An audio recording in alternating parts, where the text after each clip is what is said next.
आज मी जागतिक आदिवासी दिनाच्या तुम्हाला शुभेच्छा देतानाच हा ऑगस्ट क्रांती दिवस करेंगे या मरेंगे, भारत छोडो हा जो नारा आहे, हा नारा आपण म्हणतो की जसं आता तुम्ही बघितलं की मुंबईच्या ग्वाल्हेर टँक मैदानामधनं त्या ठिकाणी आपल्या ह्या भारत छोडो आंदोलनाला सुरुवात झाली. मुंबई हे ऐतिहासिक शहर आहेच आहे, परंतु या ऐतिहासिक शहराच्या आपण शेजारी नाही, त्याचाच एक भाग आता आपण झालेलो आहे. 7 बेटाचं त्या ठिकाणी मुंबई शहर आणि 29 गावांचं हे नवी मुंबई शहर आता कुठेतरी हातात हात घालून एकत्र झाल्यासारखं आहे.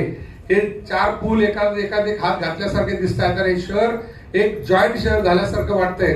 संस्कृती एक आहे, परंतु आता कदाचित सोमवारी एक वेगळ्या प्रकारची क्रांती ह्या नव्या मुंबईमध्ये होईल. मी आज ते भाष्य करत नाहीये पाटील सर, उद्या तुम्हाला कदाचित त्याच्यावर कविता कराव्या लागतील. कारण हे जे शहर आहे ह्या देशातलं हे असं शहर आहे की त्या शहराला पहिल्यांदा कोणीतरी हे अर्बन डेव्हलपमेंटच्या माध्यमातून याचा विकास केलाय आणि पुन्हा एकदा हे त्याच दिशेला जातंय.